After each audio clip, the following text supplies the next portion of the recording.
Hello everyone, and good appropriate time zone greeting to you. This video describes how the processor and furnace operate within the bay. The intent is to dispel the recurring rumor the furnace has a stronger pull than the processor. We're going to start with a simple screenshot high above the bay where we can first see that the work zone is shaped like a V, as highlighted here in red lining.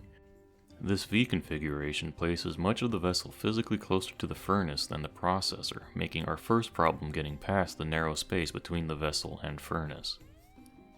It's easier to see with the larger ship varieties, but I only just realized this after planning, editing, animating, and writing with a macro example.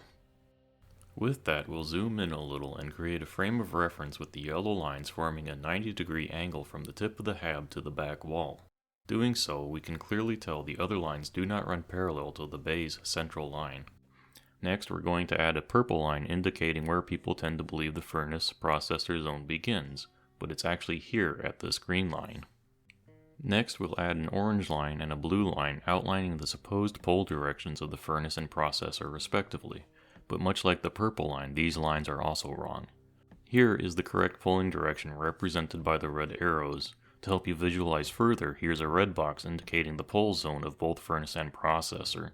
This is a singular pull zone that both furnace and processor use. It was described by the developers in an earlier update and it hasn't changed since. For reference, there is a link in the video's description to the appropriate update notes. Now we can begin with some simple animations. We'll take a piece of jacks and place it perpendicular to the processor entry. The blue arrow shows the direction of tethering. When we do it like this, the object will go straight into the processor and not drift towards the furnace because it's following the pull of the red arrow. We can demonstrate this with a short video. This is half of a quasar thruster wall from the recently released Atlas. It's been lined up as close to perpendicular as I can manage and will now tether it to the back of the processor tunnel. The quasar thruster half will follow a straight path into the processor with no effect from the presumed furnace pull. What drift towards the furnace we see is caused by the tether being placed on the processor's rear wall lower left quadrant. At this distance, tether placement accuracy is lost and we just have to accept its snap point.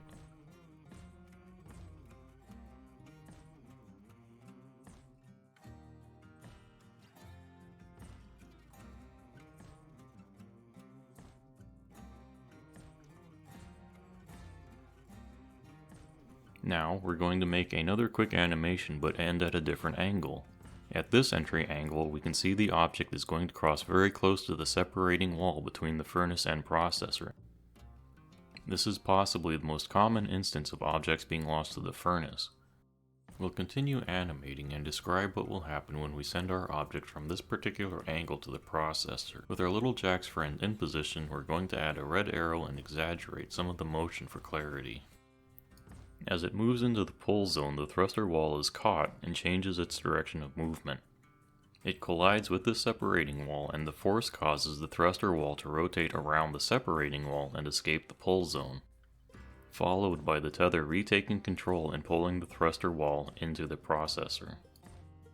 With that set up, let's move into the next video showing the entry in action. We'll give the tether as much length as we can because the longer the tether, the stronger the pull.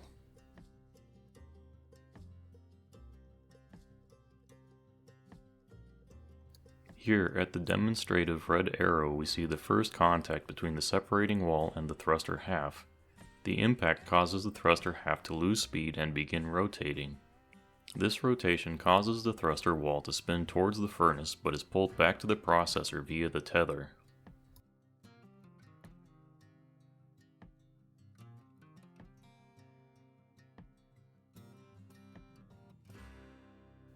Here, we can see the same actions from a top-down view.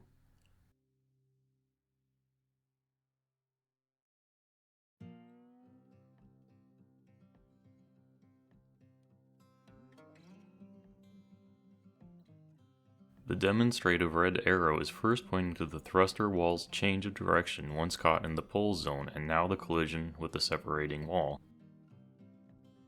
The collision again causes the thruster wall to lose speed and begin rotating towards the furnace, but is pulled back to the processor.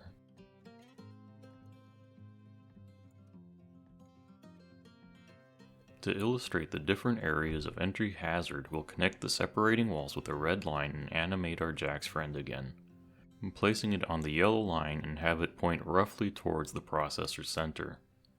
Now we'll color code the screen, defining 3 key entry paths.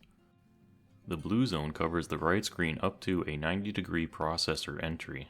So long as the entire object being moved stays in the blue zone, the object will enter the processor safely. The red zone highlights entry angles with a high chance of being jostled by the separating wall and potentially being pulled into the furnace.